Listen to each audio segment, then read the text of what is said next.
ഈയിടെയായി ഞാൻ ഏറ്റവും കൂടുതൽ ടൈം സ്പെൻഡ് ചെയ്യുന്നത് എൻ്റെ വർക്ക് പ്ലേസിലാണ്.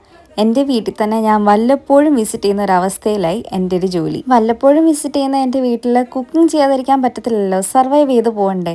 ഇന്നലെ ഒരു നൈറ്റ് ഓഫ് ആയിട്ട് ബാക്കി പരിപാടികളിലായിരുന്നു എൻ്റെ കോൺസെൻട്രേഷൻ. അതുകൊണ്ട് കുക്കിംഗ് ഒന്നും നടന്നിട്ടില്ലായിരുന്നു. പക്ഷേ ഇന്നും നാളെയും എനിക്ക് നൈറ്റാണ്. അപ്പോൾ രാവിലെ എഴുന്നേറ്റ് കുക്കിംഗ് കാര്യങ്ങളെല്ലാം ഒന്ന് ചെയ്ത് സെറ്റാക്കി വെക്കാന്നുള്ള രീതിയിലാണ് ഞാൻ നേരത്തെ എൻ്റെ മൈൻഡ് സെറ്റാക്കി വെച്ചത്. ഇന്നും നാളത്തെ നൈറ്റ് കഴിഞ്ഞാൽ വീണ്ടും എനിക്ക് ഒരു ദിവസം അവധി കഴിഞ്ഞിട്ട് വീണ്ടും എനിക്ക് 2 ദിവസം നൈറ്റാണ്. ചില സമയത്ത് ഞാൻ ഓർക്കും പുറത്തുനിന്നും വല്ലതും ഓർഡർ ചെയ്ത് കഴിച്ചാലെന്ന്. പക്ഷെ നമുക്ക് എപ്പോഴും അങ്ങനെ ഓർഡർ ചെയ്ത് കഴിക്കാനായിട്ട് പറ്റത്തില്ലല്ലോ.